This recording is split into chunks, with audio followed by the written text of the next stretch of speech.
Hi guys, welcome back to my channel, Dying to DIY. It's me, Camaro, and I am back for day 22 of the 25 days of Christmas DIYs.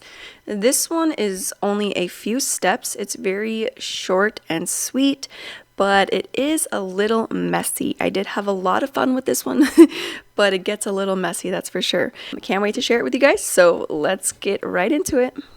First, I started with this little unfinished decor sign from Dollar Tree. It has like the brown background. They do have ones that are white, but for this project, I chose the brown background. And then I went to my Cricut machine and I printed out these 3 images. It says "Let It Snow," and then I printed one large snowflake and then an image that has like a bunch of different sized snowflakes. And then I am just adhering it onto the background. And again, I was having a terrible time, and I don't know if it's my stencil vinyl or if it's the transfer tape or the item that I'm adhering it to. I really don't know. So something is going wrong and it's driving me crazy. So again, I sat there for another 15 minutes to try to get these transfers on, the stencil onto the background, the project that I was working on. And I kind of just left this part in here so you could just see how much I was actually struggling. I don't know if it's way too sticky like the transfer tape. I really tried to press down firmly with my Cricut scraping tool to make sure that the stencil was really, stuck to that wood piece, but still nothing was working. So I just left that here to show you kind of how slow I was actually going. So the bigger snowflake was actually a lot easier, and I don't know if it's just because of the cut or like the size of the stencil. Not really sure, but that one went on so much easier, and I'm like, if they all were like that, I would be such a happy camper. Anyways, so I just attached all 3 images onto the background, on my project.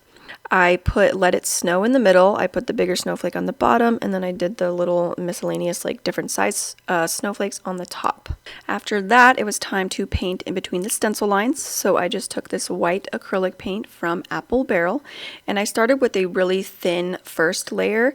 I did it nice and carefully, really slowly. I was making sure that the paint wasn't going to bleed underneath the stencil.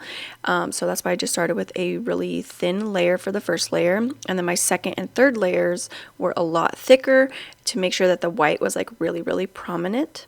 And here is where it gets really fun and really messy. I took some powdered sugar. I just added it into a little measuring cup. So I did my first and second layers, and then on my third layer I did it really, really thick, and I try to do it as quick as possible because I wanted the paint to still be wet, so that way the powdered sugar can stick really nicely to the paint. So on that third layer, once I was done coating it, I'm just taking my fingers and I'm just sprinkling it on top of there. If you guys have a sifter, that would be so much easier and a lot better actually, because it would make it nice and really fluffy. I could only get it so fluffy by sprinkling it on there with my fingers, so definitely if you have a sifter, I would recommend using that. So after I had that "Let It Snow" part covered fully, I just left it there so that way the little powdered sugar could have time to adhere and the paint had time to dry as well. And then I moved on to the next parts, the bottom and then the top, and I did them all the exact same way. And here they are. Once they were done drying and whatnot, it was time to dust them off and reveal the images. So I started just by tapping off the excess, which was really funny because not a lot was coming off in the beginning, and I was like, uh-oh, this might be a total mess. I don't know. I mean, it was actually a mess, but like I didn't know if the project was actually going to turn out how I had planned, so it would have been a mess that way too. But so I started shaking them off, and then it was time to pull back the vinyl as well to reveal the actual image. So I just did that very carefully. I didn't want to flatten the powdered sugar because I still wanted it to be nice and fluffy like snow, obviously. So I just kept going through that whole process. I took the vinyl off and then tapped it again, tapped the excess off, and then going back in with the Cricut tool and making sure I am weeding out all of the vinyl that was still on there. And slowly but surely you can see the image start to come to life. It's definitely still a little bit messy, but that's okay. I'm going to clean it up here in a second, don't worry.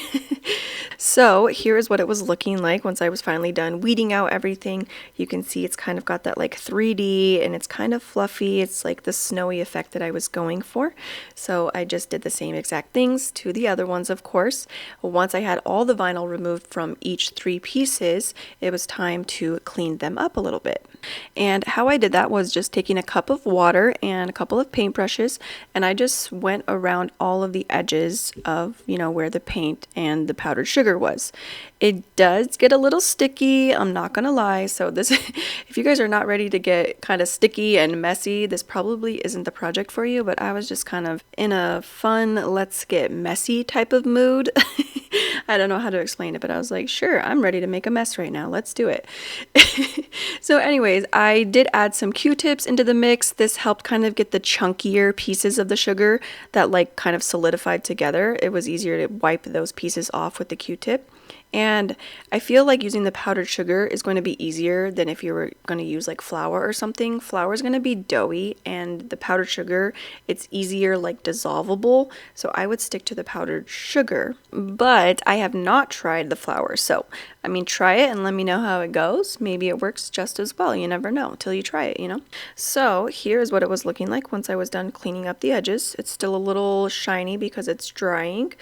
And so next I took this snowflake sticker from Dollar Tree and I did paint it white with the apple barrel paint, and then I put it right over that little part where I had to sand off some of the extra paint that I accidentally got like outside of the stencil.